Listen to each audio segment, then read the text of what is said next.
বিষয় হবে দুইটি। এক, কোরআন কেন্দ্রিক, যেটি এখানে আমাদের বেশ কিছু ভাইয়েরা কোরআনের হাফেজ হয়েছেন, তাদেরকে পাগড়ি দেওয়া হয়েছে। কি এই কোরআন, এই সম্পর্কে দু একটা কথা বলবো। দ্বিতীয় বিষয় থাকবে আমাদের মুসলিম হিসেবে দায়িত্ব কি। এই দুইটা বিষয়কে সংক্ষিপ্ত পরিসরে আপনার কাছে উপস্থাপনা করার চেষ্টা করব। ওমা তৌফিক ইল্লা বিল্লাহ, আলাইহি তাওয়াক্কালতু ওয়া ইলাইহি উনীব। প্রথম কথা হচ্ছে,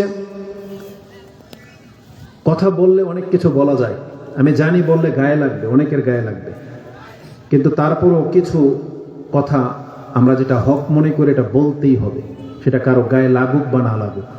কারণ আল্লাহ সুবহানাহু ওয়া তাআলা বিবেক দিয়েছেন, বুদ্ধি দিয়েছেন, অন্তর দিয়েছেন।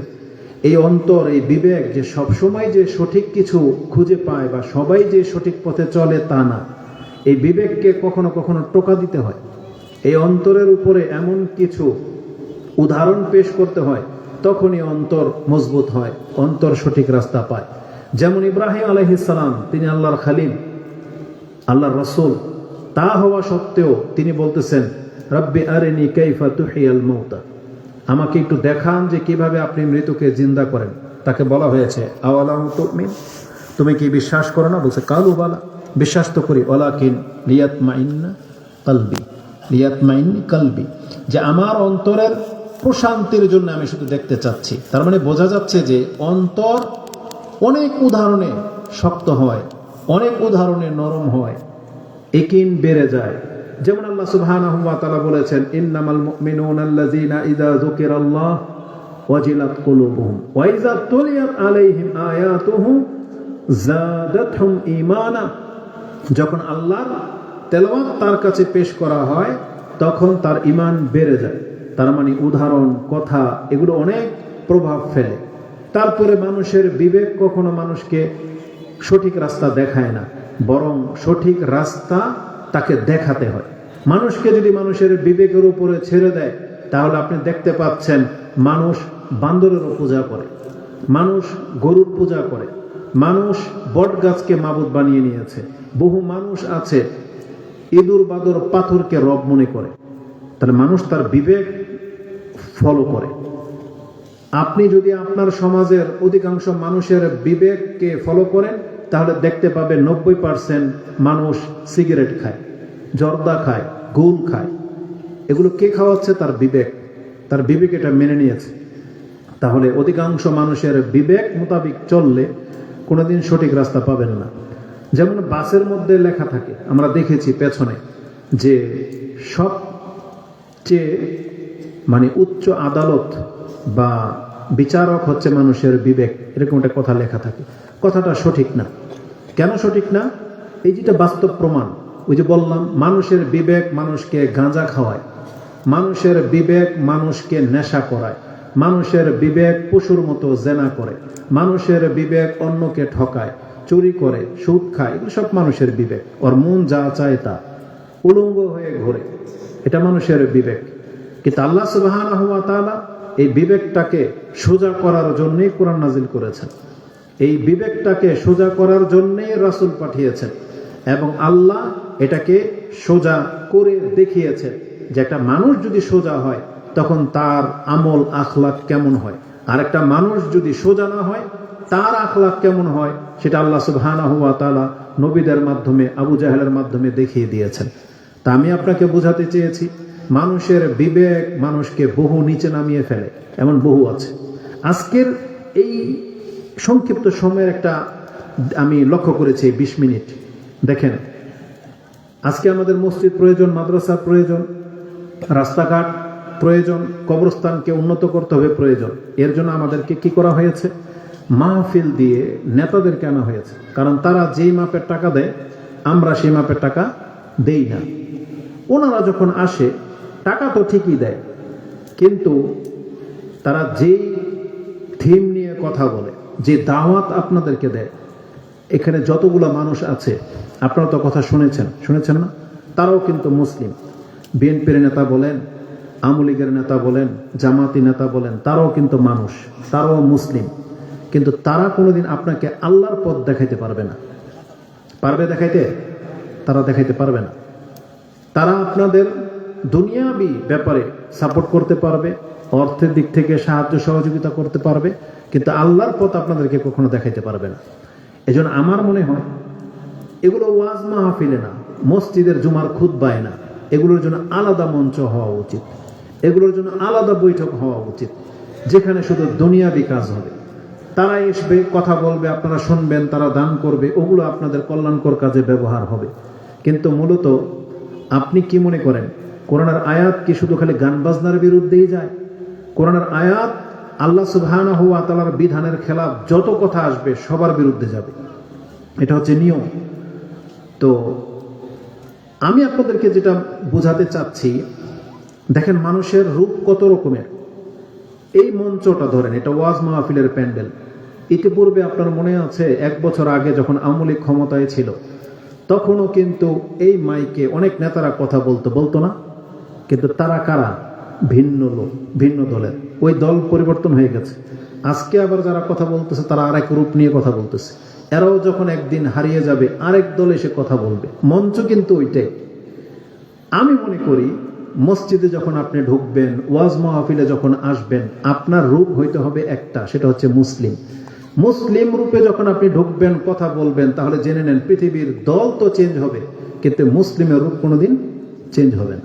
আপনি সব সময় মাইক ধরতে পারবেন। আপনি যখন মুসলিম হয়ে কথা বলবেন, এই মাইক আল্লাহ আপনার কাছ থেকে কোনোদিন ছিনিয়ে নেবে না। কিন্তু আপনি কোনো দলের রূপ নিয়ে কথা বলবেন, তাহলে আপনার দল পল্টি নিলেই কিন্তু আপনি আর কোনোদিন মাইক পাবেন না। কথাটাকে বোঝেন?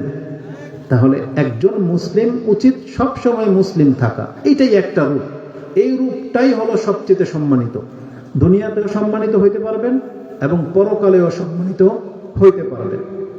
রাসূলুল্লাহ সাল্লাল্লাহু আলাইহি ওয়াসাল্লাম তিনি এই জমিনে এসেছেন একজন মুসলিম হয়ে, ইসলামের ধারক বাহক হয়ে। আল্লাহর বার্তাগুলি তিনি দিতেন। আল্লাহ তাকে রাষ্ট্র ক্ষমতাও দখল করিয়েছেন, নেতাও বানিয়েছেন, কিন্তু ওটা তার প্রধান কাজ ছিল না। নেতা হওয়া, রাষ্ট্র দখল করা, এটা রাসূল ইসলামের মূল মিশন ছিল না। তিনি দাওয়াত দিয়েছেন আল্লাহর, কিন্তু আল্লাহ তাকে ওই রাষ্ট্র দখলও করিয়েছেন। কারণ যারাই দাওয়াতের খেলাফ যাবে তাদের বিরুদ্ধে অস্ত্র ধরতে হবে, তাদের বিরুদ্ধে সংগ্রাম, জিহাদ লাগবে।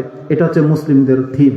কিন্তু মুসলিমরা নিজেরাই যখন ইসলামের ধার ধারে না, বিভিন্ন দল, নিজের দল নিয়ে কথা বলবে, আসলেই আমি তাদেরকে দোষারোপ করছি, এটা মানুষের নেচার। আমিও যদি কোনো দল করতাম না, এটা আমার ফিতরতে হইতো, আমার নেতার কথা বলতেই হইতো। এটা দলের সিস্টেম, যে দল করবে। পীরদের দেখেন থিওরি, পীরদের বক্তব্য শুনবেন, যারা মাজার পূজারী বা এদের বক্তব্য শুনবেন, এ শুধু এর দাদা পীর, তার দাদা পীর, কে কি করছে এই গুণগান গেতে গেতে তাদের সময় পাস হয়।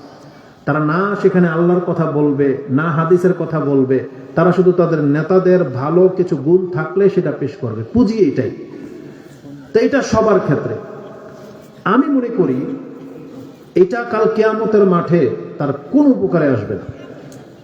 একটা নেতার গুণগান গাওয়া, তার প্রতিনিধি হয়ে আসা, এগুলো তার পরকালে কোনো উপকারে আসবে না। দুনিয়াতে সংক্ষিপ্ত উপকার আসবে কতকাল, ওই যতক্ষণ তার নেতা ক্ষমতা থাকবে ততকাল। তারপরে আবার উল্টা দিকে দৌড়। এজন্য মুসলিম হিসাবে আপনি সবসময় প্রাধান্য দিবেন আপনার দিনকে, ইসলামকে, আপনার ধর্মটাকে প্রাধান্য দিবেন। কিন্তু আজকে আমরা পয়সার কারণে নেতাদের কাছে হেরে গেছি। আমরা তাদেরকে এতটা বেশি সম্মান দেই, আমরা আলেম কতটা সম্মান দেই না। এটা হচ্ছে আমাদের হীনতা, এটা আমাদের অধঃপতনের কারণ। কিন্তু আপনার চোখের সামনে আপনি দেখতে পাচ্ছেন এক নেতা, কত প্রতিষ্ঠিত নেতা, সেও পর্যন্ত দৌড়িয়ে পালিয়েছে। এটা আল্লাহ সুবহানাহু ওয়া তাআলার হিকমা, আল্লাহ সুবহানাহু ওয়া তাআলার কৌশল। আল্লাহ চাইলে ফেরাউনের মতন পুরো জাতিটাকে ধ্বংস করে দিতে পারতেন, কিন্তু আল্লাহ সুবহানাহু ওয়া তাআলা মাঝে মাঝে আমাদেরকে সেই নিদর্শনগুলো দেখান। তা আজকে আমি আমাদের এই বক্তব্যের মধ্যে আপনাকে আমি ইসলামের দিকে ডাকতে এসেছি, আল্লাহর দিকে ডাকতে এসেছি। আপনাদের আমাদের মূল কাজ এই ভোটাভুটি না, মূল কাজ রাষ্ট্র ক্ষমতা দখল করা না। আমি আর আপনি হচ্ছে আল্লাহর বান্দা, আমি আর আপনি প্রেরিত হয়েছে এই জমিনে আল্লাহর গোলামি করার জন্য। এটাকে ঠিক রাইখা দুনিয়াবি হিসেবে ওটা করেন, কোনো আপত্তি নেই। কিন্তু দিনকে উপেক্ষা করে ওগুলো নিয়ে সারাদিন ব্যস্ত থাকবেন, ওগুলো নিয়ে করে থাকবেন, ওটাই আপনার মিশন, ওটাই আপনার ভিশন, এটা কোনো মুসলমানদের চরিত্র হইতে পারে না। একটা মুসলিমকে সর্বক্ষণিক উচিত তার নাজাতের জন্য চিন্তা করা।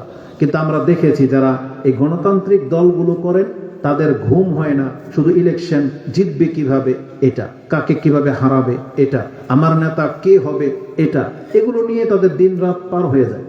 তা আমরাও যদি তাদের মতো নাচি, তাদের পথ অনুসরণ করি, এটা কোনোদিন আমাদের নাজাতের পথ হইতে পারে না। আমি খুব সাহসের সাথে কথাটা আপনাকে বললাম, কারণ আমরা জানি আপনাদের এখানে বহু দলের লোক আছেন, কিন্তু আমরা এগুলোকে পরোয়া করি না, কারণ আল্লাহ কিন্তু বিচার নেবে।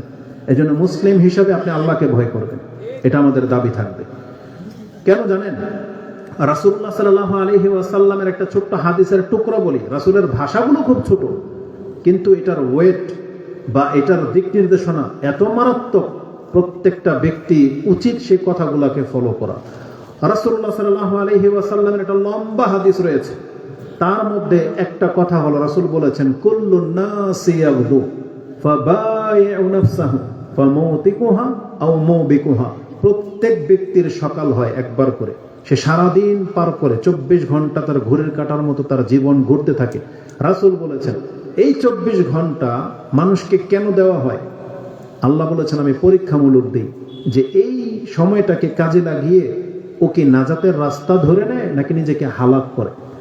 আল্লাহ জান্নাত জাহান্নাম বানিয়েছেন, কিন্তু আল্লাহ নিজে কোনো ব্যক্তিকে ধাক্কা দিয়ে জাহান্নামে ফেলবে না।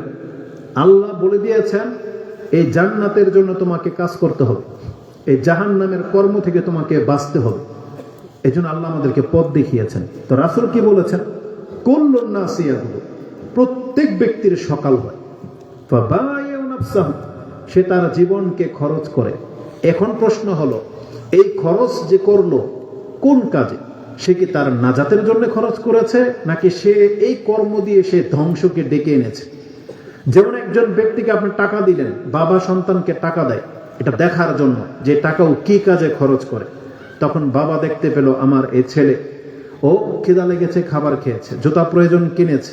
আরেকজন ছেলে ও গিয়ে নেশা করেছে, জুয়া খেলেছে, মহিলাদের পেছনে খরচ করেছে, দুইজনই কিন্তু টাকা খরচ করেছে।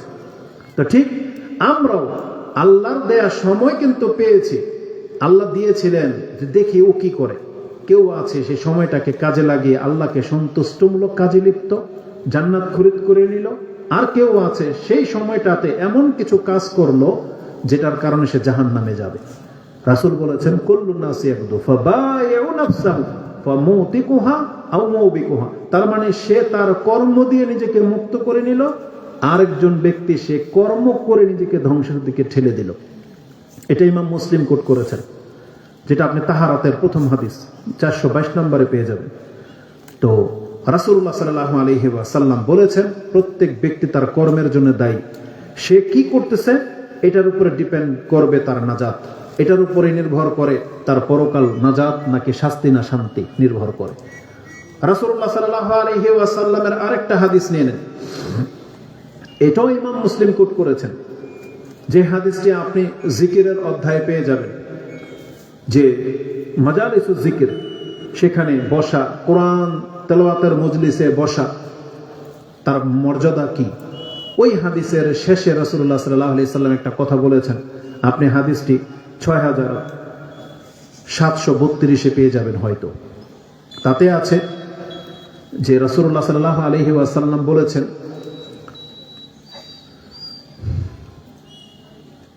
যার কর্ম তাকে ঠেকিয়ে দিবে তার বংশ তাকে আগে বাড়াতে পারবে না।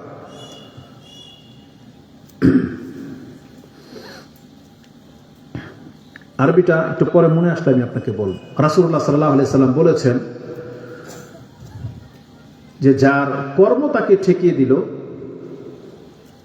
তার বংশ তাকে আগে বাড়াতে পারবে না। এটা একটা খুব কঠিন একটা হাদিস, মনে পড়েছে। অমাইয়াবতা আমালুহু ফালাম ইউসরি বিহি নাসাবুহু, আরেকটা শব্দ আছে এটা এই হাদিসে, তাতে আছে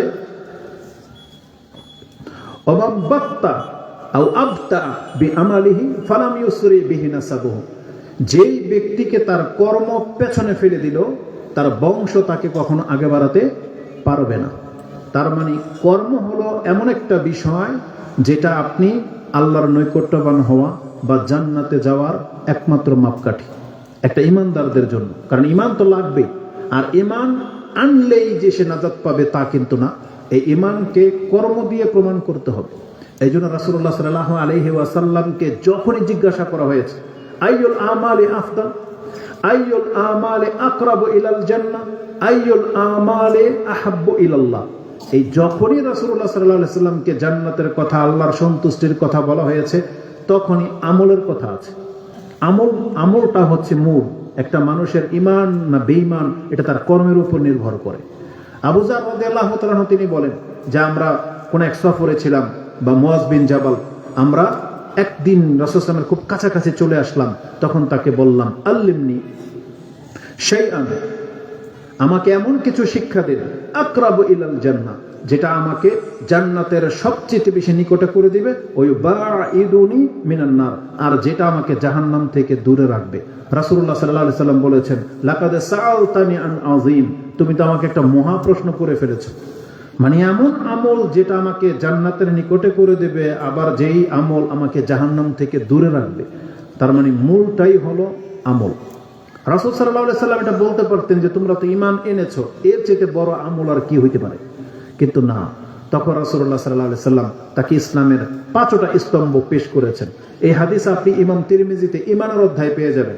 আহমিয়াতুস সালাহ, নামাজের আহমিয়াত সম্পর্কে সম্ভবত হাদিসটি 26-16-তে রয়েছে, 2616-তে, যেখানে ইসলামের মৌলিক বিষয়টাকে তাকে পেশ করা হয়েছে যে জান্নাতের নিকটবর্তী হওয়ার আমল হলো শাহাদাতাইন, আল্লাহর প্রতি এবং রাসূলের প্রতি সাক্ষী দেওয়া, আশহাদু আল্লা ইলাহা ইল্লাল্লাহ ওয়া আন্না রাসূলুল্লাহ ওয়া আন্নাকা রাসূলুল্লাহ, ওয়া ইকামিস সালাহ ওয়া ইতাইজ যাকাত ওয়া তাসুম রমাদান ওয়া তাহজ্জুল বাইত, এইভাবে আছে। এই 5টা ইসলামিক কথা বলা হয়েছে। না হয় রাসূলুল্লাহ সাল্লাল্লাহু আলাইহি ওয়াসাল্লাম বলতেন শুধু ঈমান আনলেই জান্নাত যাওয়া যাবে, কিন্তু রাসূল এটা বলেন নাই। বরং রাসূলুল্লাহ সাল্লাল্লাহু আলাইহি ওয়াসাল্লাম যখনই নাজাতের কথা বলেছেন তখন তার কর্মের কথা বলেছেন, আমলের কথা বলেছেন। আমল ভালো হইতে হবে। আমল খারাপ হলে সে ব্যক্তি নাজাত পাবে না, কঠিন শাস্তি পাবে। অথচ আজকে আমাদের সমাজের অবস্থা দেখেন, আমরা মুখে দাবি করি মুসলিম, এটাও জানি যে আল্লাহ আমাকে সৃষ্টি করেছেন আল্লাহর ইবাদত করার জন্য, এটা সবাই জানেন, কিন্তু আল্লাহর ইবাদতকে উপেক্ষা করে আপনি আছেন দিন কায়েম করতে, আপনি আছেন রাষ্ট্র কায়েম করতে, আপনি আছেন রাস্তাঘাট নিয়ে ব্যস্ত।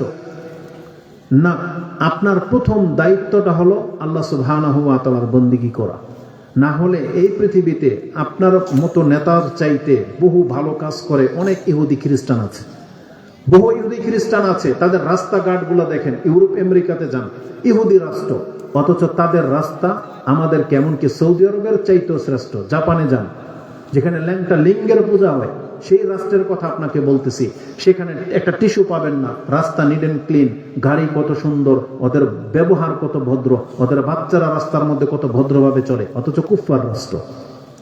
তার মানে আমি আপনাকে বোঝাতে চেয়েছি এই পৃথিবীতে সভ্যতা অনেক আছে, অনেক হ্যান্ডসাম, অনেক এডুকেটেড পার্সন আছে, কিন্তু জেনে নেন একটা মুসলিম তার জীবন সবকিছুই পৃথক, আল্লাহর কাছে সবচেয়ে বেশি মূল্যবান। আপনি মুসলিম হওয়া সত্ত্বেও যখন আল্লাহর ইবাদত থেকে মুখ ফিরিয়ে নিয়েছেন, আপনি পুরা বাংলাদেশকে যদি ইউরোপ বানিয়ে দেন, তারপর আপনি তো নাজাত পাবেন না। কারণ আল্লাহ সুবহানাহু ওয়া তাআলা প্রথম আপনাকে এটা জিজ্ঞেস করবে না যে তুমি কত সুন্দর করে একটা রাষ্ট্র পরিচালনা করেছো, বরং আপনাকে প্রথম জিজ্ঞেস করা হবে তোমার রব কে, তোমার দিন কি, তোমার নবী কে ছিল, এটা জিজ্ঞেস করা হবে। এটা আপনারা জানেন যে কবর এটা জিজ্ঞেস করা হবে। আর এটা কারা পারবে? যারা আল্লাহ সুবহানাহু ওয়া তাআলার বিধানকে মেনে চলে তারা পারবে। এই কথাটা আছে, আপনি আবু দাউদে নিয়ে নেন 43, 4350, 51, 52, 53 এই হাদিসগুলোতে পাবেন। কিতাবুস সুন্নাহ 35 নম্বর অধ্যায়ে কবরে প্রশ্ন করা হবে, সেই পর্বে গিয়ে আপনি পাবেন। যেমনটা বলেছি 4353 নম্বর হাদিসটা আপনি দেখেন, লম্বা হাদিস। তাতে রাসূলুল্লাহ সাল্লাল্লাহু আলাইহি ওয়াসাল্লাম বলেছেন, কবরে যখন 2 জন ফেরেশতা এসে মুর্দাকে উঠিয়ে বসাবে, মুর্দারকে, তখন প্রশ্ন করবে মান রাব্বুক ওমা দীনুক ওমা নবিয়ুকা মা ওয়া হাযার রাজুল আল্লাযী বুইসা ফিকুম, এভাবে দেখানো হবে। তখন সেখানে সবাই আর জবাব দিতে পারবে না। কারা পারবে জবাব দিতে? ওই হাদিসের মধ্যে সেই কথাটা আছে। এক ব্যক্তি বলবে রাব্বি আল্লাহ, দীনি আল ইসলাম, ওয়া হাযা রাসূলুল্লাহ, তখন তাকে বলা হবে অমায়ুদরিক, তুমি এটা কি করে সম্ভব হইল, তোমার কি করে পারলা? তখন সেই ব্যক্তি বলবে, যে পারবে সে বলবে কারাতু কিতাব আল্লাহি আযজা ওয়া জাল ওয়া আমানতু বিহি ওয়া সাদ্দাকতু, আমি আল্লাহর কালাম পাঠ করেছিলাম। এজন্য শুধু পাঠ করা যথেষ্ট না, কোরআন শুধু হিফজ করা যথেষ্ট না, কোরআন পাঠ যেমন করতে হবে বুঝতে হবে। সে কি বলেছে? কারাআতু কিতাব আল্লাহি আযজা ওয়া জাল ওয়া আমানতু বিহি, এবং এই কিতাবে আমি যা পেয়েছি সেগুলোর প্রতি আমি ঈমান এনেছি। ও সাদ্দাকতু, এবং আমি এটাকে সত্যায়ন করেছি। আপনাকে সত্য আল্লাহ সুবহানাহু ওয়া তাআলার দ্বীনকে গ্রহণ করতে হবে। যেখানে যা নিষেধ আছে সেগুলোকে মানতে হবে, যেখানে যা আমাদেরকে বাধ্য করা হয়েছে করতে হবে, মানে করতে হবে। কিন্তু আজকে আমরা অধিকাংশ মানুষ মুসলিম হওয়া সত্ত্বেও কোরআনের বিধানগুলোকে আমরা উপেক্ষা করে চলতেছি। আমাদের দিন রাত 24 ঘন্টা যাচ্ছে, আমরা শুধু দলীয়করণ, ওই দলের নেতা অমুক তমুক কে মরেছে কে করেছে। আপনি একটা জিনিস বোঝেন না, ইসলামে জন্মবার্ষিকী আর মৃত্যুবার্ষিকী বলে কোনো বার্ষিকী রাখে নাই। কেন? কারণ আল্লাহ সুবহানাহু ওয়া তাআলা খুব ভালো করেই জানে পৃথিবীর মানুষের অবস্থা। আজকে যদি জন্মবার্ষিকী আর মৃত্যুবার্ষিকী পালন করার ব্যাপারটা ইসলামে থাকতো, তাহলে ইসলামে মাত্র 365 দিন 1 বছর, তাই না? 365 দিন 1 বছর। পৃথিবীর ইতিহাসে এত বুজুর্গ, এত শ্রেষ্ঠ মানুষ, এত শহীদ অতীত হয়ে গেছে, যাদের জীবনের উপরে যদি জন্মদিন আর মৃত্যুদিন পালন করতে হইতো তাহলে এই 1 বছরে কুলাতো না। বুঝেন? আমাদের অবস্থা হয়ে যেত সেই ফেরেশতাদের মতো, যারা বাইতুল মামুরে একবার সেজদা করলে 70,000 ফেরেশতা দ্বিতীয়বার আর কিয়ামত পর্যন্ত চান্স পাবে না, তাই না? তাহলে আমরাও যদি আমাদের পূর্বসূরীদের জন্মদিন আর মৃত্যুদিন পালন করতাম, তো এটা বছরে জীবনে একবারই সুযোগ আসতো, তারপরের দিন আর আসতো না। বুঝেন? এই জন্য ইসলাম এটাকে রাখা হয় নাই। কিন্তু আপনারা যারা দলীয় করেন, ওই যে বেশি মহব্বত, বেশি বাপ মাকে মহব্বত করেন, বছরে একবার করেন, ওই বেশি স্ত্রীকে ভালোবাসে, ম্যারেজ ডে পালন করে, তো বিষয়টা খুব সেন্সিটিভ। একবার মানুষ মরে গেলে তার আর ওই মৃত্যু বার্ষিকী বলে কিছু থাকে না, যে বছরে আপনাকে মৃত্যুবার্ষিকী পালন করতে হবে। এটা ইসলাম আমাদেরকে দেয়নি। জন্ম হইলেই যে জন্মবার্ষিকী পালন করতে হবে। ইসলামের ট্র্যাজেডি একটা দুইটা না, বহু ঘটনা ঘটেছে। আরে রাসূলুল্লাহ সাল্লাল্লাহু আলাইহি ওয়াসাল্লামের জীবনের আপনাদের নেতাদের ওই পদত্যাগ করেছে, বিদেশ ফেরত, হসপিটাল ফেরত, কবরস্থান থেকে ফেরত, কত কি দিবস পালন করে। তাহলে এটা যদি আমাদের রাসূল সাল্লাল্লাহু আলাইহি ওয়াসাল্লামের জীবন থেকে নেন, তাহলে তার জন্ম, তার দুধের দিন, তার মক্কাতে প্রত্যাবর্তনের দিন, তায়েফে মার খাওয়ার দিন, তারপরে হিজরতের দিন, তারপরে মদিনাতে পদার্পণের দিন, ইহুদিদের দ্বারা বিষ খাওয়াইলো বেঁচে গেলেন সেই দিন, ওটের ভুঁড়ি থেকে বাঁচার দিন, আবার মক্কা বিজয়ের দিন। আপনি কোন দিন বাদ দিতে পারবেন রাসূল সাল্লাল্লাহু জীবনে? কোন দিনকে বাদ দিবেন আপনি? তাহলে এই দিনগুলোকে যদি গণনা করা হয়, 365 দিন আর কোনো কিছু বাকি থাকবে? ধরে নেন যে আজকে রাসূলুল্লাহ সাল্লাল্লাহু আলাইহি ওয়াসাল্লামের জন্মদিন, আর আজকে আপনার নেতা মরে গেছে। এখন আপনি কোনটা পালন করবেন? রাসূল সাল্লাল্লাহু আলাইহির জন্মদিন না আপনার নেতার মৃত্যুদিন? রাসূলুল্লাহ সাল্লাল্লাহু আলাইহি ওয়াসাল্লামের আজকে দাঁত শহীদ হয়ে গেছে উহুদের দিন, আর আপনার নেতার জন্মদিন, আপনি কোনটা পালন করবেন? তো ইসলামে এইসব নাই, ভাউতাবাজি নাই ইসলামে। যার জন্ম হয়ে গেছে, মরে গেছে, ওর হিসাব শুরু হয়ে গেছে। এটা খুব মারাত্মক জিনিস, আমরা সেগুলো নিয়ে ভাবি না। আর আপনি আছেন আপনার এই নেতা আর এদের নিয়ে, জীবন চরিত্র নিয়ে, অথচ আপনাকে এই জমিনে পাঠানো হয়েছে আল্লাহ সুবহানাহু ওয়া তাআলার বান্দা রূপে। আল্লাহ বলেছেন, ওমা খালাকতুল জিন্না ওয়াল ইনসা ইল্লা লিয়াবুদুন, আমি মানুষ এবং জিনকে তো অন্য কোনো উদ্দেশ্যে সৃষ্টি করিনি, করেছি তো একমাত্র আমার ইবাদত করার জন্য। তাহলে ইবাদতের শিক্ষা না শিখে আপনি এইটার জন্য না কেঁদে আপনি আছেন এই সমস্ত বিষয় নিয়ে। এগুলো খুব মারাত্মক জিনিস। এগুলো আপনার জীবনকে যেমন ধ্বংস করে দেয়, এগুলো আপনার ইমানকেও ধ্বংস করে দিবে। একবার যারা এর মধ্যে ঝুঁকে গেছে তারা ফিরে আসতে পারতেছেন, আপনি নিজেও দেখতেছেন। একদল আরেক দলকে কিভাবে মারবে, তারা কিভাবে ক্ষমতায় আসবে, আপনি জেনে নেন। এটা ছোট মুখে একটা বড় কথা বলে দিলাম, যেহেতু মিডিয়া অতটা রেকর্ড হয় না, কারণ এগুলো আবার ছড়ায়। ইলেকশন হোক, আরেক দল আসতে দেন, বাংলার জমিনের তকদির চেঞ্জ হবে না। যতদিন পর্যন্ত আমরা আল্লাহর গোলাম না হব, ততদিন পর্যন্ত আমাদের তকদির চেঞ্জ হবে না। যে কোনো দল, মানে দলের ব্যক্তি থাকুক না কেন, ক্ষমতায় বসে দেখাক, যদি সে 1 বছর টিকে, তখন আপনাদের সাথে আবার দেখা হবে। কারণ বাংলাদেশ হচ্ছে মুনাফিকের দেশ, মুনাফিকের সংখ্যা সবচেয়ে বেশি। যারাই ক্ষমতায় বসবে তাকে টেনে ফেলে দেওয়ার মতো দলের সংখ্যা বেশি। এই জন্য এখানে কেউ ইনসাফের সাথে টিকতে পারবে না। ক্রিমিনাল বেশি। আগে মানুষকে সৎ হইতে হবে, মুসলিম হইতে হবে, মুসলিম নেতা হইতে হবে, তারপরে যদি আমরা স্বস্তি পাবো, বানাইলে পাবো না। কারণ আমাদের মধ্যে খারাপের সংখ্যা বেশি। এই জন্য আগে ইসলাহ করতে হবে, আগে মানুষের সংশোধন নিয়ে আসতে হবে। মানুষ যেখানে রাসূলুল্লাহ সাল্লাল্লাহু আলাইহি ওয়াসাল্লাম মদিনা এমনি কায়েম করে নাই। রাসূল সাল্লাল্লাহু আলাইহি সাল্লাম বলেছে যে একটা সুই যেই ব্যক্তি খেয়ানত করেছো এটার কারণে তোমাকে জাহান্নামে জ্বালানো হবে। এক ব্যক্তির চাদর নিয়েছিল, পছন্দ হয়েছে, যুদ্ধের পর একটা চাদর রেখে দিয়েছিল। রাসূলুল্লাহ সাল্লাল্লাহু আলাইহি সাল্লাম বলেছেন আমি দেখতে পাচ্ছি সেই চাদরকে পেঁচিয়ে তার ঝুড়িতে আগুন লাগিয়ে দেওয়া হয়েছে। বুঝেন, এই ভয়ে যে যা নিয়েছিল, একটা জুতার ফিতা ছিঁড়ে গেছে, সেই জুতার ফিতা পর্যন্ত এসে জমা করে দিয়েছে, ইয়া রাসূলুল্লাহ এটা আমি রেখে নিয়েছিলাম, দিয়ে গেলাম। রাসূল বলছেন একটা সুইও যদি কারো কাছে থেকে থাকে এই ব্যক্তি সুইয়ের কারণে জাহান্নামে যাবে। এমন একটা জাতি তৈরি করা হয়েছিল, তাদের দিয়ে রাষ্ট্র এত সুন্দর ছিল। কিন্তু আমাদের সমাজের নেতারা যারা লাখো কোটি টাকা মেরে খেয়ে বসে আছে, তার জাহান্নামের বিন্দুমাত্র ভয় নেই। বুঝেন, বিন্দুমাত্র ভয় নেই। এরকম যদি হাজারো ব্যক্তিরাও নেতা হয়ে যায়, এই বাংলার জমিনের কোন উপকার তারা করতে পারবে না। যেই আসবে সেই লুটুপুটে খাবে।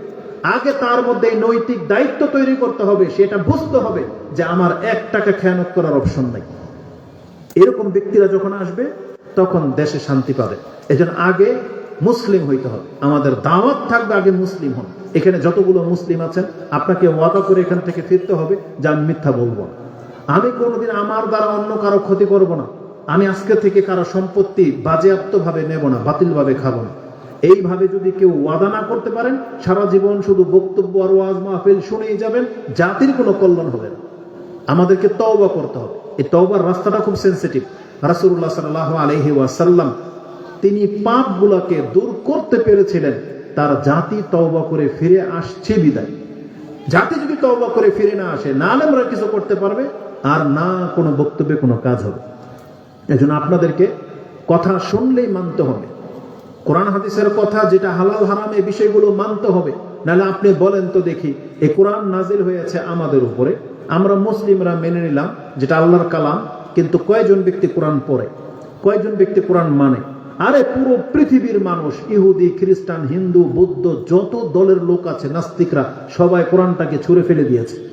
উপরন্তু মুসলিমদের উচিত ছিল যে আমরা তো কোরআনের প্রতি ঈমান এনেছি, এই কোরআনটাকে আমরা মানি, কোরআনের প্রতি আমরা আমল করি। কিন্তু কয়জন ব্যক্তি আমল করে? ঘরে কোরআন চলে না, সমাজে কোরআন চলে না, রাষ্ট্রে কোরআন চলে না। তাহলে কোরআনকে আল্লাহ নাজিল করেছে শুধু তাবিজ বানানোর জন্য? কোরআন কেন নাজিল করেছেন আল্লাহ সুবহানাহু ওয়া তাআলা? আল্লাহ তো এটাকে পড়তে বলেছে, আল্লাহ এই কোরআনকে শুনতে বলেছে, আল্লাহ এটাকে নিয়ে তাদাব্বুর করতে বলেছে যে তোমরা গবেষণা করো। আল্লাহ এ থেকে হেদায়েত নিতে বলেছেন, আল্লাহ এটাকে নূর হিসাবে পাঠিয়েছেন, আল্লাহ এটাকে মিজান বলেছেন, জাস্টিস, এটা সত্য মিথ্যার মাঝে পার্থক্য করবে। আল্লাহ বলেছেন এটা বুরহান, এটা কোরআন। এই কোরআন এসেছে, একজন আলেম বলেছিল এই কোরআন এসেছে লিন্নাস ইয়ারফা ইয়াশফা ইয়ারফা। কোরআন এসেছে মানুষকে উপকার করার জন্য, কোরআন এসেছে মানুষকে সম্মানিত করার জন্য, কোরআন এসেছে মানুষের হয়ে আল্লাহর কাছে সুপারিশ করার জন্য। কিন্তু আপনি এই সুপারিশকারীটাকে বস্তায় বন্দি করে দিয়ে তাকের উপরে ফেলে দিয়েছেন। আপনি জীবনের সব কিতাব ঘেটে ফেলতেছেন, মাস্টার্স কমপ্লিট করে ফেললেন, কত কি করতেছেন। এক একটা গাইড বইয়ের দাম 1000 টাকা, আর এই কোরআনটার দাম মাত্র 250 টাকা। কয়জন ব্যক্তি বলবেন আপনার জীবনে কবে কোরআন কিনেছিলেন মনে পড়ে? মনে পড়বে না আপনার। দেখবেন যেটা কেউ না কেউ ফ্রি দিয়েছে। আপনার এমনটাই মনে হবে যে কেউ না কেউ তো ফ্রি দিয়েছিল। কিন্তু আপনার আমার টাকা দিয়ে আমরা কোরআন 1 কপিও কিনি নাই, কিন্তু আমরা গাইড বই উমুক তুমুক মেডিকেল সায়েন্সের জিওগ্রাফি কত কি, এগুলো আমরা হাজার হাজার টাকার কিনে গাট্টাওয়ালার কাছে আবার বিক্রি করে দিয়েছি। তো এই কোরআনের সাথে আমরা নাইনসাফি করেছি। অথচ এটা কোরআন আল্লাহর কালাম, এটা এসেছে আপনাকে আমাকে উপকার করার জন্য। এই যে যতগুলো ব্যক্তি কোরআন ছেড়ে দিয়েছেন, মহিলাদেরকেও বলতেছি, তারা যেহেতু মাহফিলে আছে, যারা কোরআন পড়েন না, কবরে আপনি কিভাবে জবাব দেবেন?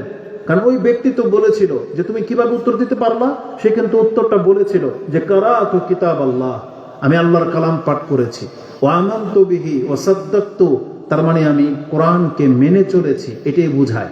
কিন্তু আপনি আর আমি তো জীবনে কোরআন ধরলামই না, পড়লামই না, তাহলে মানলেন কবে? আর যখনই আপনাকে মসজিদের খুতবায় বক্তব্যে কোরআন মানতে বলা হয়, হালাল হারাম বুঝিয়ে দেওয়া হয়, কিন্তু মুসলিম সমাজ সেটা মানে না। তাহলে বলেন তো দেখে কোরআন দিয়ে কি কাজ হবে? আল্লাহ সুবহানাহু ওয়া তাআলা এই কোরআনকে আমাদের পক্ষে না হয় বিপক্ষে সাক্ষী হিসেবে পাঠিয়েছেন। আল্লাহ কিন্তু বিনা সাক্ষীতে একা কিন্তু ডিসিশন নেবেন না, আল্লাহ সাক্ষীর ব্যবস্থা করেছেন। যেমনটা জানেন আপনার হাত, আমার হাত, এই পা আল্লাহর কাছে সাক্ষী দেবে, ঠিক এই কোরআনও কিন্তু আপনার আমার পক্ষে না হয় বিপক্ষে সাক্ষী দেবে। রাসূলুল্লাহ সাল্লাল্লাহু আলাইহি সাল্লাম ওই তাহারাতের হাদিসের মধ্যে এই বাক্যটা ছিল, আল কোরআন ও হুজ্জাতুল লাকা ওয়া আলাইকা, কোরআন হয় তোমার পক্ষে না হয় তোমার বিপক্ষে দাঁড়িয়ে যাবে। এই কোরআন হচ্ছে দস্তুর বলা হয়েছে, মানে কোরআন দিয়ে রাষ্ট্র পরিচালনা করা হোক, এটার জন্য আল্লাহ পাঠিয়েছেন। কিন্তু এই কোরআন কোনো কাজে লাগে না। আপনি কোরআনের বিধান পেশ করেন, আপনার নেতারা যারা বড় বড় কথা বলেন তাদেরকে বলেন যে আপনাকে ভোট দিব, আপনাকে কোরআন দিয়ে ফয়সালা করতে হবে, তার মাথা থেকে পা পর্যন্ত ঘাম ঝরে যাবে, কারণ সে নিজেই মানে না তো কোরআন, সে নিজে হালাল হারাম বোঝে না, তো সে কি করে আপনার বাস্তবায়ন করবে? এই জন্য এগুলো নিছক দুনিয়া, এই দুনিয়ার ধান্দায় পড়েন না, দুনিয়ার এগুলো হচ্ছে ফিতনা। রাসূলুল্লাহ সাল্লাল্লাহু আলাইহি ওয়াসাল্লাম বলেছেন ফাত্তাকুদ দুনিয়া, তোমরা দুনিয়ার ফিতনা থেকে বাঁচো। কিন্তু এই দুনিয়ার ফিতনা নিয়ে আমাদের সবচেয়ে বেশি আনাগোনা, যত মারপিট সব দুনিয়া নিয়ে। কোথায় আমরা ইসলামের জন্য মারপিট করি? সমস্ত মারপিট দুনিয়ার সম্পদ নিয়ে, অথচ যেটা আমাদের জন্য ফিতনা বলা হয়েছে। সুবহানাল্লাহ। না, আমাদেরকে কোরআন আল্লাহ সুবহানাহু ওয়া তাআলা দিয়েছেন নাজাতের জন্য, আপনাকে নাজাত গ্রহণ করতে হবে। এই কোরআন ছেড়ে দিয়ে আমি আর আপনি অনেক বেশি বড় ভুল করেছি। রাসূলুল্লাহ সাল্লাল্লাহু আলাইহি ওয়াসাল্লাম বলেছেন, হে মানুষ তোমরা শোনো, এই যে কোরআন তোমরা সাক্ষী দিচ্ছ যেটা আল্লাহর কালাম, এটা শুধু একটা কিতাব না, এটা শুধু একটা বুক না, এটা তারাফাহু বিয়াদিল্লাহি ওয়া তারাফাহু বিআইদিকুম ফাতামাসসাকু বিহি। এই কোরআন এক প্রান্ত তোমার রবের কাছে আছে, আরেক প্রান্ত আল্লাহ ৭ আকাশের উপর থেকে ঝুলিয়ে দিয়েছেন, এবং আল্লাহ বলেছেন ওয়াতাসিমু বিহাবলিল্লাহি জামিআ, তোমরা আমার এই রশিটাকে শক্ত করে ধারণ করো। রাসূল বলেছেন ফাতামাসসাকু বিহি, এই কোরআনটাকে নিজের জীবনের জন্য আঁকড়ে ধরো। ইন্নাকুম লান তাদিল্লু ওয়া লান তাহলিকু বাদাহু আবাদা, যেই ব্যক্তি কোরআনটাকে জীবনের জন্য গ্রহণ করে নিল, এই ব্যক্তি গোমরা হবে না, আর এই ব্যক্তি কোনোদিন হালাক হবে না। এই জন্য কোরআনের প্রতি ঈমান এনেছেন, আপনি কোরআনের উপরে জীবন যাপন করেন, এই সমস্ত দুনিয়ার পেছনে ছুটেন না, তারা কোনোদিন আপনাকে সঠিক রাস্তা দেখাইতে পারবে না। আজকে আমরা মুসলিম হওয়া সত্ত্বেও নিজেদের ধর্ম থেকে মুখ ফিরিয়ে নিয়েছি, আপনি টেরই পাচ্ছেন না, অথচ এটা আমাদের রাসূলুল্লাহ সাল্লাল্লাহু আলাইহি ওয়াসাল্লামের দিক নির্দেশনাই না। কিন্তু আপনি একবারও ফোকাস করতেছেন না যে আমাদের এই সমাজ ব্যবস্থা, এই রাষ্ট্র ব্যবস্থাটা কি। এটা তো প্রকাশ্য আল্লাহর বিধানকে ছুঁড়ে ফেলে দেওয়ার মতো, প্রকাশ্য। তারা কোনো পাত্তাই দেয় না আল্লাহ সুবহানাহু ওয়া তাআলার বিধানকে। যারা আজকে দাড়ি টুপিওয়ালা কিছু আছে নেতা সাজছে, তারাও আল্লাহ সুবহানাহু ওয়া তাআলার বিধানের কোনো ধারই ধারে না। তাদের মতন বহু হুজুরকে দেখেছি ওই মূর্তির সামনে পূজা করতে গিয়ে, ওই অনুষ্ঠানে গিয়ে পর্যন্ত উপস্থিত হয়েছে এবং আল্লাহর প্রশংসাও করে যে আলহামদুলিল্লাহ আমি পূজাতে আসতে পেরেছি। আস্তাগফিরুল্লাহ ওয়া আতুবু ইলাইহি। এটা হচ্ছে আপনাদের দেশের নেতা, দাড়ি টুপিওয়ালা নেতা। তাহলে তারা আপনাদেরকে কি সঠিক রাস্তা দেখাবে? আর উপরন্ত যখন দুঃখ লাগে, মঞ্চটা আহলে হাদিসের। সুবহানাল্লাহ। আহলে হাদিস মানে কি? এটাকে বুঝেন। আমাদেরকে দোষারোপ করার আগে আপনি নিজেকে বুঝতে হবে। আপনি বলছেন আপনারা নাকি আহলে হাদিস, কিন্তু আপনাদেরও সেকুলার নেতা আছে। এটা হচ্ছে দুঃখজনক ব্যাপার। তার মানে এখনো তাহলে হয়তো বুঝেন নাই যে কোরআন সুন্নাহ মানে কি। শুধু নামটা ধরে রাখছেন, বাপদাদার সূত্রে জন্মে গেছেন সেই জন্য। তো জেনে নেন, শুধু আহলে হাদিস, মুসলিম এই নাম দিয়ে নাজাত পাওয়া যাবে না।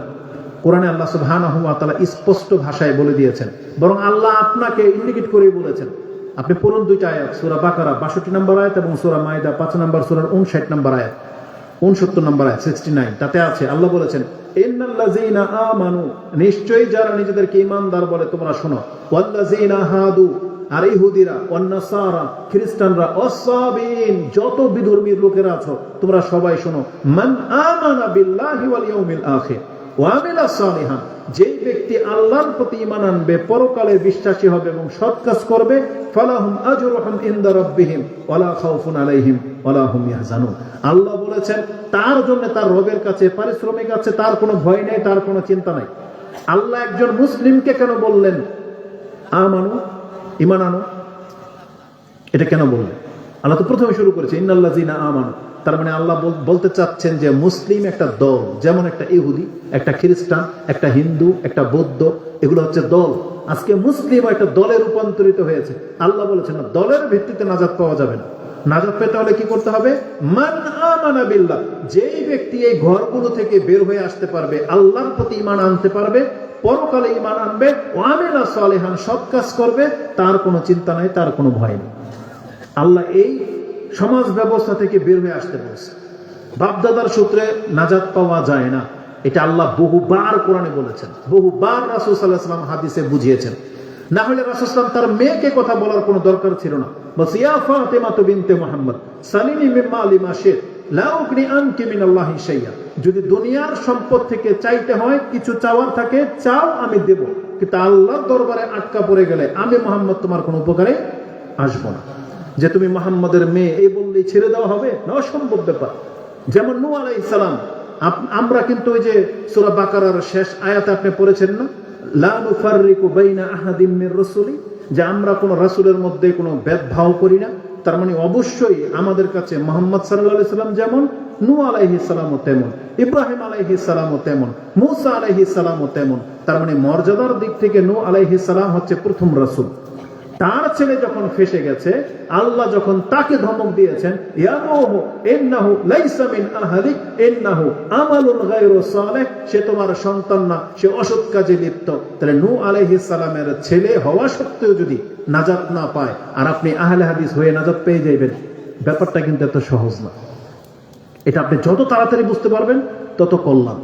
কোরআনে আল্লাহ সুবহানাহু ওয়া তাআলা সূরা মায়দার, ওই যে বলেছিলাম 69, তার আগের আয়াতটা পড়েন, 68 নম্বর আয়াতটা পড়েন। তাতে আছে আল্লাহ বলেছেন, কুল, হে নবী আপনি বলে দেন, কুল ইয়া আহলাল কিতাব লাস্তুম আলা শাই হাত্তা তুকিমুত তাওরাতা ওয়াল ইনজিলা ওয়া মা উনজিলা ইলাইকুম মির রাব্বিকুম। হে নবী আপনি বলে দেন, এই খ্রিস্টানরা, ইহুদিরা বলে, খ্রিস্টানরা বলতেছে লাইসাতিল ইয়াহুদু আলা শাই, ইহুদিরা কিছুই না। আবার ইহুদিরা বলতেছে ওয়াকালাতিল ইয়াহুদ লাইসাতিন নাসারা আলা শাই, নাসারারা, খ্রিস্টানরা কোনো হকের পথে নাই। তাহলে খ্রিস্টানরাও দাবি করতেছে ওরা হক, ইহুদিরাও দাবি করতেছে ওরা হক। হে নবী আপনি বলে দেন, কুল ইয়া আহলাল কিতাব, হে আহলে কিতাবরা, লাস্তুম আলা শাই, তোমরা উভয় দল কোনো হকের পথেই নাই, হাত্তা তুকিমুত তাওরাতা ওয়াল ইনজিলা ওয়া মা উনজিলা ইলাইকুম মির রাব্বিকুম, তোমার রবের পক্ষ থেকে যে তাওরাত, ইনজিল, কোরআন নাজিল হয়েছে, এটাকে বাস্তবায়ন যতক্ষণ পর্যন্ত না করবে ততক্ষণ পর্যন্ত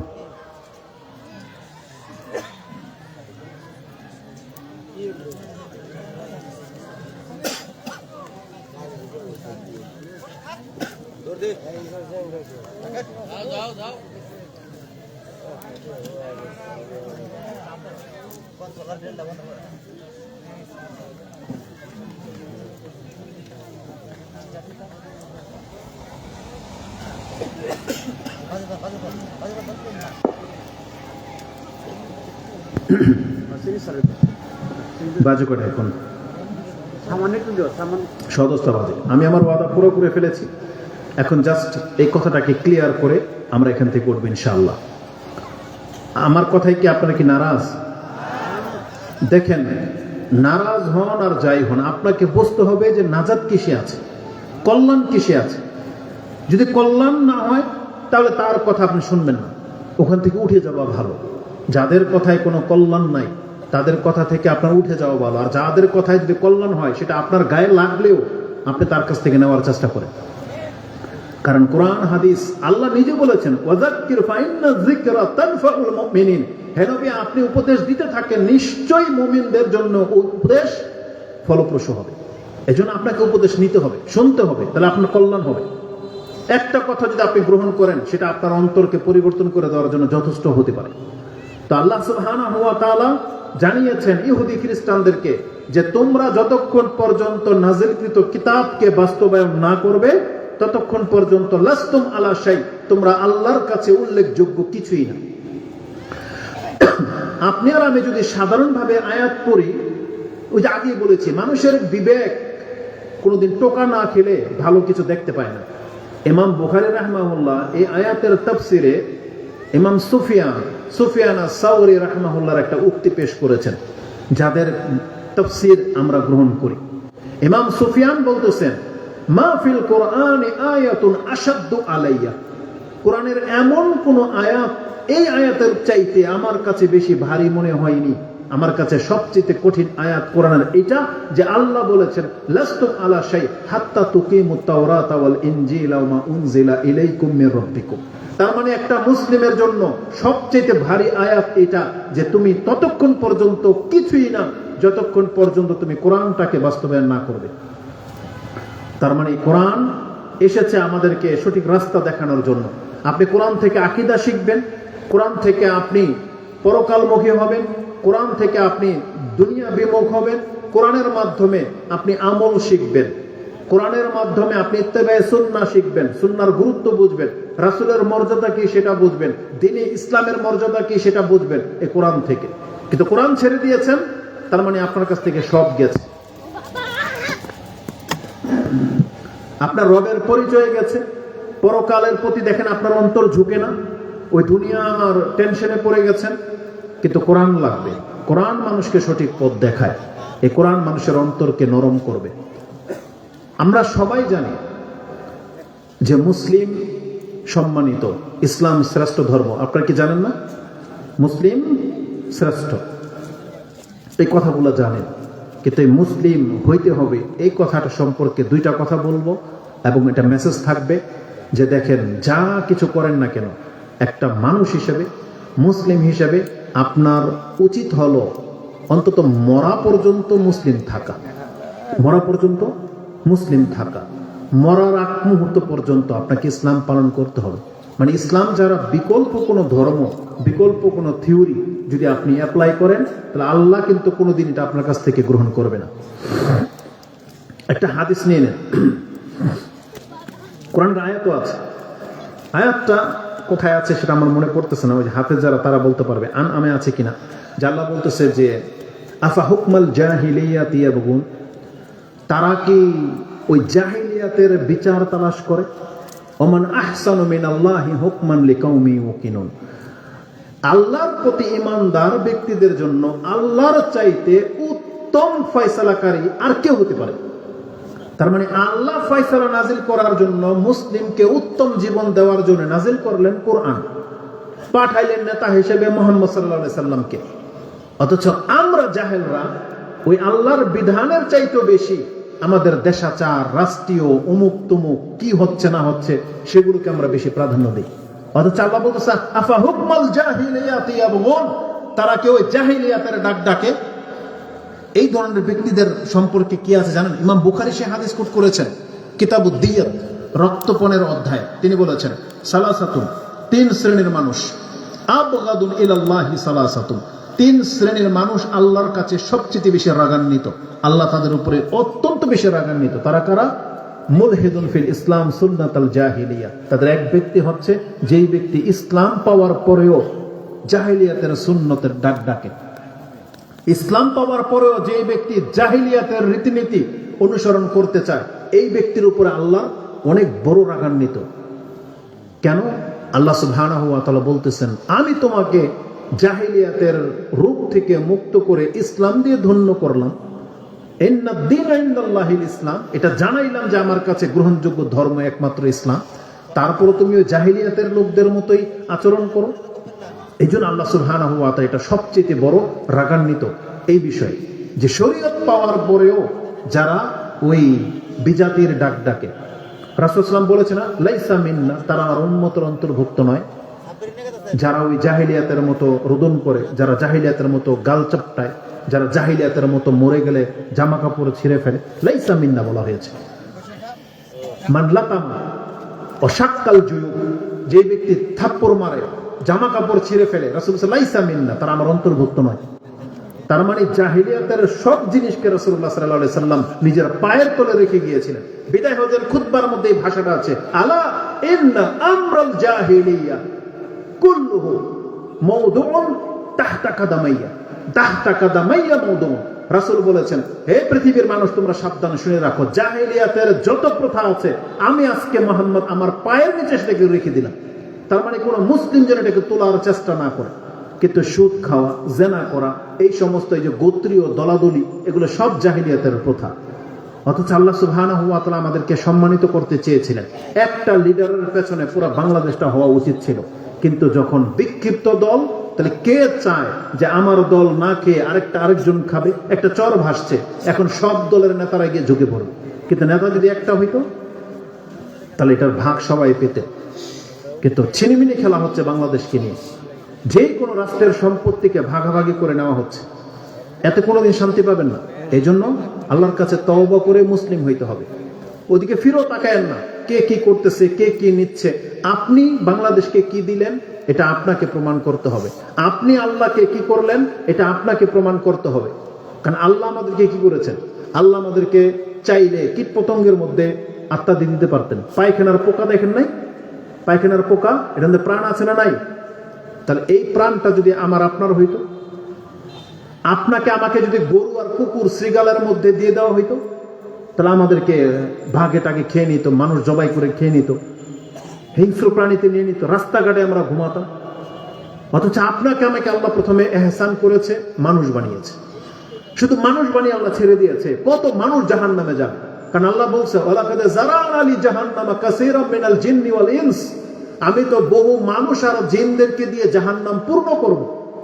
তার মানে আপনাকে আমাকে আল্লাহ ইসলাম দিয়ে হেদায়েত দিয়ে দিয়েছে যে তোমাকে আমি ওদের অন্তর্ভুক্ত করব না।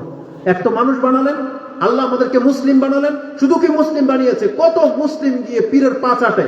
আল্লাহ আপনার উপরে এহসান করেছে, আপনাকে আহলে হাদিস বানিয়েছে, কোরআন সুন্নাহর অনুসারী বানিয়েছে। আপনার কালের সাথে সম্পর্ক নাই, তাবিজ কবজের সাথে সম্পর্ক নাই, আপনার কোনো ইদর বাদর পাথরের সাথে সম্পর্ক নাই। তার মানে আপনার মতন ব্যক্তি, অথচ আল্লাহকে সেজদা করেন না, আল্লাহর বিধান মানেন না।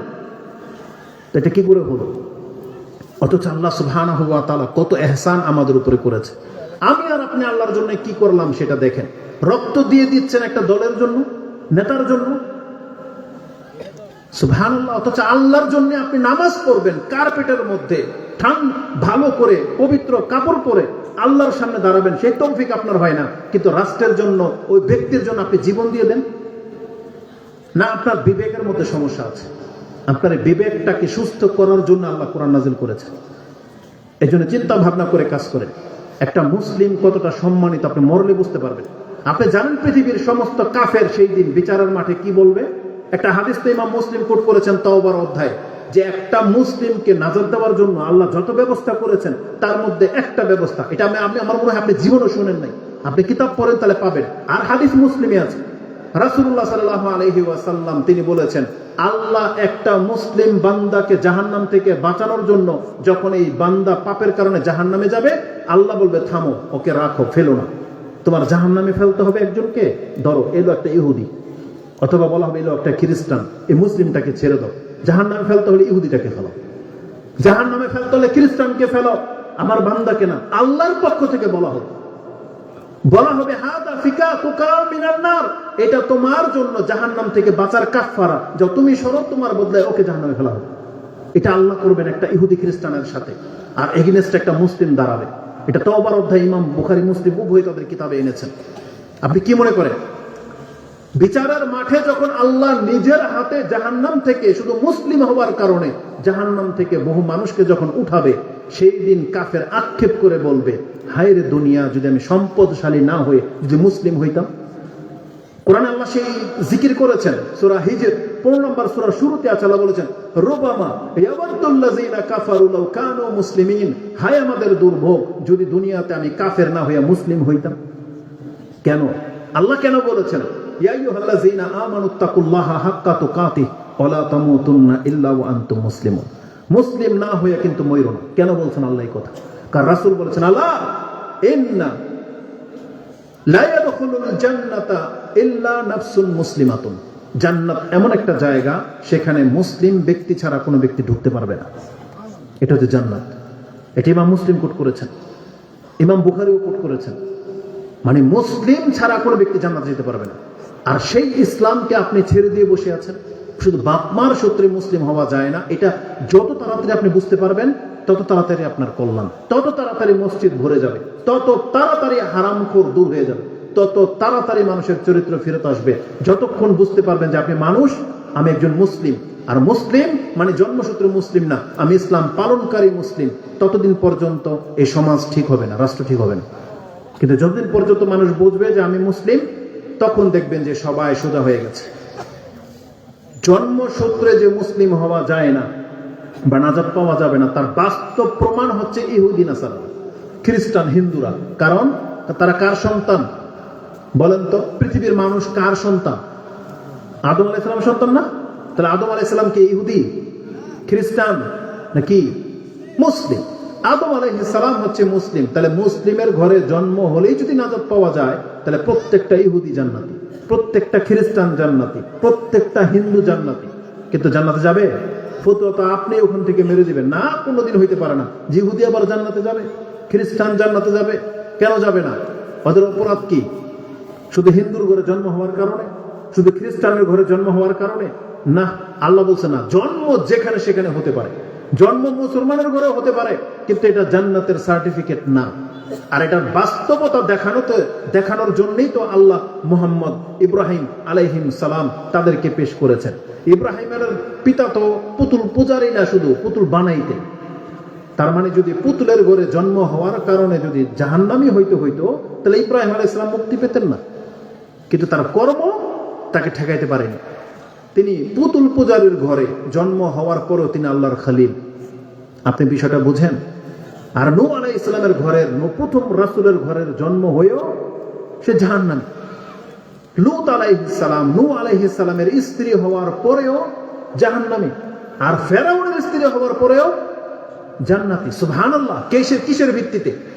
তার মানে বোঝা যাচ্ছে যে না, ওই সম্পর্ক রক্তের ভিত্তিতে জান্নাত পাওয়া যায় না। এই জন্য রাসূল বলেছেন, মান বাত্তা বিহি আমালুহু ফালাম ইউসরি বিহি নাসাবুহু। যার কর্ম তারে ঠেকিয়ে দিয়েছে, টু টেক ডাউন বা টু টেক ডিলে বলা হয়েছে, যাকে থামিয়ে দিয়েছে বা পেছনে ফেলে দিয়েছে, তার বংশ তাকে কোনোদিন আগে বাড়াতে পারবে না।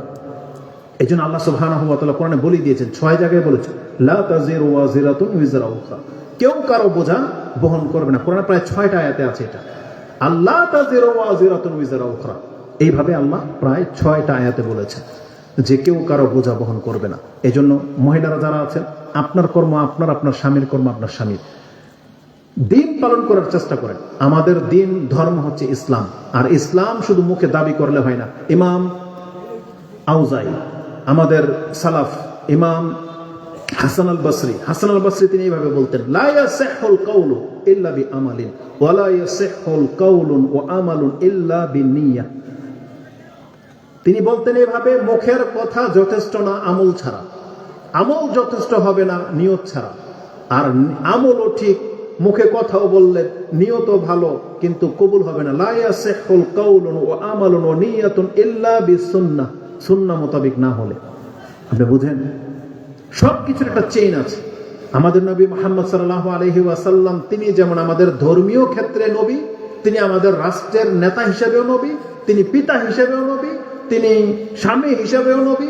সব ক্ষেত্রে তাকে অনুসরণ করতে বলা হয়েছে। শুধু নামাজ আপনি পড়বেন রাসূলের মতো, আর রাষ্ট্র কায়েম করবেন ওই স্টার আর লেনিনের মতো, এটা চলবে না তো।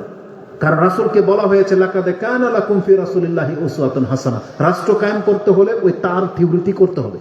এটা হচ্ছে সুন্নাহ। শুধু দাড়ি টুপি লাগিয়ে আর গণতন্ত্রের মধ্যে নাম লেখালে এটা আপনি নাজাত পাওয়ার রাস্তা না, এটা আপনি জেনে নেন। এটা একটা ধোঁকা, স্পষ্ট এগুলো ধোঁকা। এই জন্য বাঁচার চেষ্টা করেন। আমরা বললে কথা বহুত লম্বা হয়ে যাবে। আপনাদের জন্য বলতেছি, ইসলাম কি বলে। আমার চাইতে বড় বড় স্কলার যারা আছে, আপনাদের আলেম কি কম আছে? যদি আহলে হাদিস হয়ে থাকেন, সালাফি কত আলেম আছে আপনাদের, তাই না? আহলে হাদিস সালাফিদের যত আলেম আছে, আপনি ওই হানাফিদের মধ্যে উল্লেখযোগ্য তেমন পাবেন না। পাবেন, বহু আছে। ওই তাহলে আপনি যদি আলেম হিসেবে গণেন, তাহলে মাইজ ভান্ডারিও আলেম আছে, দেওয়ানবাগীও একজন, কাদিয়ানিও একজন আছে না? তো শীর্ষস্থানে আছে তো। কিন্তু আহলে হাদিস আলেমরা কি এরকম? আপনি জামাত ইসলামের নাম নেন, কয়টা আলেম দাঁড় করাতে পারবেন? চরমনের হুজুরের নাম নেন, কয়টা আলেম দাঁড় করাতে পারবেন? কিন্তু আপনাদের সালাফিদের, আহলে হাদিসদের ইমামের অভাব আছে? এক একটা আলেম এক একটা। মাদানী তো প্রায় আছে 100-র মতো। তাহলে তাদের কাছ থেকে ফতোয়া নেন, দেখেন তারা কি বলে। অথচ ব্যক্তি স্বার্থের ক্ষেত্রে আপনারা আপনাদের সালাফি ইমামদেরকে পর্যন্ত পিছনে ফেলে দিয়েছেন, যে তাওয়াক্কুল করেন না আমার ইমামরা কি বলে। আপনার এলাকা ভিত্তিক এক রাষ্ট্র কায়েম করে ফেলতেছেন, যা খুশি তা করতেছেন। না, এটা তো হওয়ার না। আপনাদের সালাফি আলেমরা যে ফতোয়া দেয়, তাদের দিক নির্দেশনা গ্রহণ করো। আমি হালাল হারাম ফতোয়া দেওয়ার জন্য আসিনি। এই ক্ষেত্রে আপনি দেখতে পাবেন আমাদের এক শেখ বলতেছে ভোট দেওয়া যেতে পারে, আরেকজন বলতেছে না দেওয়া যাবে না, বহু রকমের কথা আছে।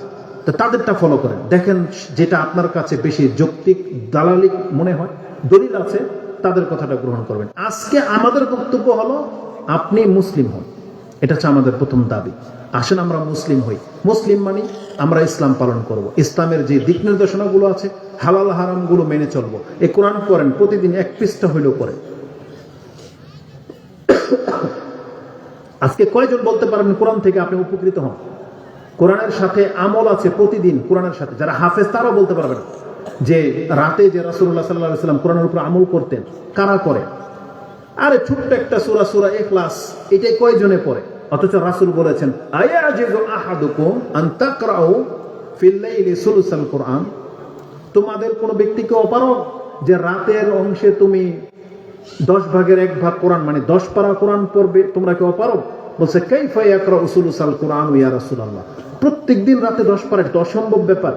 তখন রাসূল সাল্লাল্লাহু আলাইহি সাল্লাম বলেছেন জাআলাল্লাহু কুল হুয়াল্লাহু আহাদ তা'দিলু সুলুসাল কোরআন, বরং আল্লাহ সূরা ইখলাসকে কোরআনের 3 ভাগের 1 ভাগের মর্যাদা দিয়ে দিয়েছে।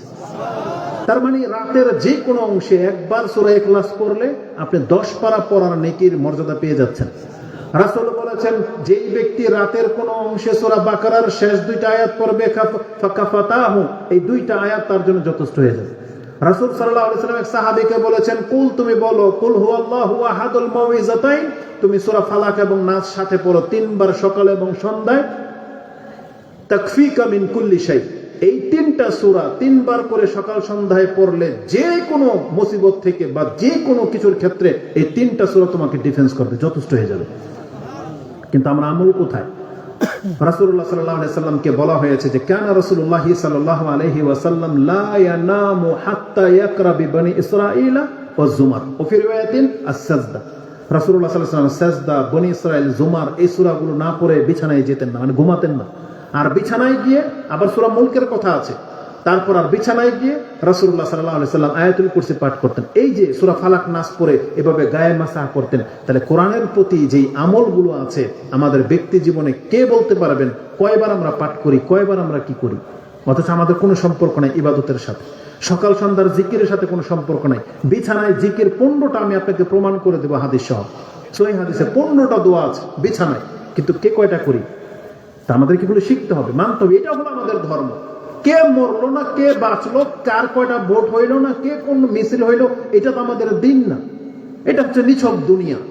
আপনি দিন ঠিক রেখে যদি ওই দুনিয়াতে আপনি অংশ নেন সেটা পরের সাবজেক্ট আসবে, কিন্তু আপনি দিনকে উপেক্ষা করে দিনকেই জীবন থেকে আউট করে দিলেন আর ওগুলো নিয়ে সারাক্ষণ ব্যস্ততা, না, এটা মোটেও চলবে না। রাসূল বলেছেন ফাত্তাকুদ দুনিয়া, তোমরা দুনিয়ার ফিতনা থেকে বাঁচো।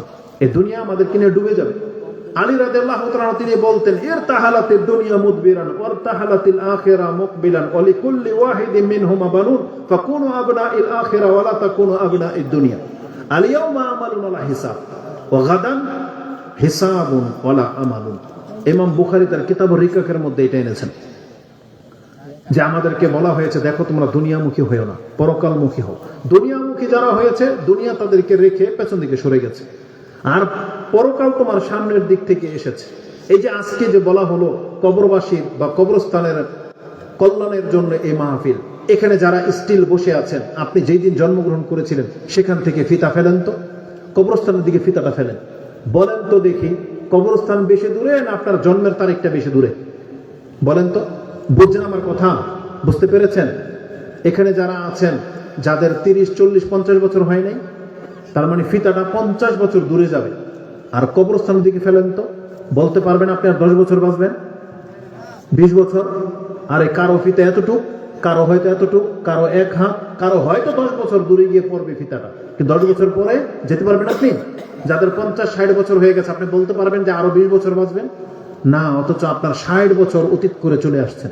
এখন কবর সামনের দিক থেকে ধেয়ে আসতেছে, আমাদেরকে এখন কবরমুখী হইতে হবে। এই জন্য বয়োজ্যেষ্ঠ যারা আছেন আমি আপনাদের উদ্দেশ্যে বলতে চাই, কারণ কিছু কিছু দৃশ্য আমাদের নজরে পড়েছে। আমরা এরকম বহু মাহফিল থেকে যখন যাই, মুরব্বী মানুষ, মাথায় টুপি, দাড়িও আছে, লাঠি নিয়ে আসতেছে, মাহফিল থেকে যাওয়ার সময় একটা বিড়ি ধরায় আসে, হাত মুখে তুলতে পারে না, এবার কাঁপে, তারপরে সে বিড়ি খাবে। এটা কি বিড়ি খাওয়ার বয়স? এটা কি এখন ওই যে টিভির সামনে বসে থেকে চা খাওয়ার, ইন্ডিয়ান সিরিয়াল দেখার বয়স এটা? না। আপনি ভুলে গেছেন অতীতে কত পাপ করেছেন, এটা আল্লাহ জানার, আপনি জানেন। আপনার তো শুকর করা উচিত যে আলহামদুলিল্লাহ আমি যখন পাপের জীবনে ছিলাম তখন মরি নাই, এখন শেষ বয়সে এসে পাপের চাহিদাও নাই, হারামও খাই না, তাহলে এখন তো আল্লাহ আপনাকে বাঁচিয়ে রেখেছে, এখন তওবাটা করে নেন। আল্লাহকে আপনাকে বলছে যে এই সময় তওবা কবুল হবে না, বরং এটা তো আপনার গোল্ডেন চান্স যে এই সারা জীবন পাপ করেছি, আমি মরি নাই, এখন যদি আমি এই সময় তওবা করে নিই, আপনাকে আমি কোরআন হাদিস থেকে এটা দেখাইতে পারি। আপনি যদি এখন তওবা করে বাকি কয়দিন বাঁচেন আপনি জানেন না, ধরে নেন 5 দিন, 5 বছর, 10 বছর, কোন ব্যক্তি যদি এখন তওবা করে বাকি যে কয়দিন বাঁচেন, আপনি গ্যারান্টি নিতে পারেন কোরআন বলতেছে এই কথা, আপনার অতীতের সমস্ত পাপ মাফ। এটা আল্লাহ বলেছেন, এটা রাসূল বলেছেন। কারণ রাসূল সাল্লাল্লাহু আলাইহি সাল্লাম বলেছেন, ইন্নাল আবদা লা ইয়ামালু আমালা আহলিন নার ওয়া ইন্নাহু মিন আহলিল জান্নাহ ওয়া ইয়ামালু আমালা আহলিল জান্নাহ ওয়া ইন্নাহু মিন আহলিন নার ওয়া ইন্নামাল আমালু বিল খাওয়াতিম। ইমাম বুখারী রাহিমাহুল্লাহ এটা তিনি তাল কদর 82 নম্বর অধ্যায়ে এনেছেন যে রাসূল সাল্লাল্লাহু আলাইহি ওয়াসাল্লাম বলেছেন, কত ব্যক্তি পাপের কাজ করে যাচ্ছে অথচ লোকটা জান্নাতি। বলছে কিভাবে এটা নির্ণয় হবে? বলছে ওয়া ইন্নামাল আমালু বিল খাওয়াতিম, কারণ এই ব্যক্তিটা জান্নাতি না জাহান্নামী, তার 60 বছরের পাপ আর 60 বছরের নেকি দিয়ে ফয়সালা হবে না, ফয়সালাটা হবে যেই দিন সে মরে যাবে, ওই দিন তার অবস্থাটা কি ছিল, সে কি মুসলিম ছিল, সে কি হালালখোর ছিল, সে কি তওবাকারী ছিল। তাহলে এই ব্যক্তি যদি মুসলিম হয়, হালালখোর হয়, তার 60 বছরের পাপ আল্লাহ সব মাফ। আর কোন ব্যক্তি যদি 60 বছরেই মুসলিম ছিল কিন্তু শেষ বছরে এসে নাস্তিক হয়ে যদি মরে, শিরক করে যদি মরে, কুফরের উপরে যদি মরে, তাহলে তার 60 বছরের নেকি তাকে বাঁচাইতে পারবে না। এটা হচ্ছে ইসলাম। এজন্য আমাদের মুরব্বী যারা আছেন, আপনার দাড়ি সাদা হয়ে গেছে, এখন আল্লাহর দিকে ঝোঁকার সময়, এর চেয়ে আর গোল্ডেন চান্স আসবে না, আর পাবে না। এই জন্য খুব দ্রুত তওবা করে নেন, শুকরিয়া আদায় করেন যে আলহামদুলিল্লাহ আল্লাহ আমাকে তওবা করার সুযোগ দিয়েছেন, আল্লাহ আপনাকে তাসবিহ জপার সুযোগ দিয়েছেন, আল্লাহ আপনাকে সালাত পড়ার সুযোগ দিয়েছেন, হারাম থেকে বেঁচে যাচ্ছেন। এখন মহিলাদের খায়েশ নাই, এখন ওই লুটতারাজ, চাঁদাবাজি, ওই গ্যাঞ্জাম, এগুলোর মধ্যে আপনি যাবেন না। তাহলে আপনার সময়টা কিসে কাটবে?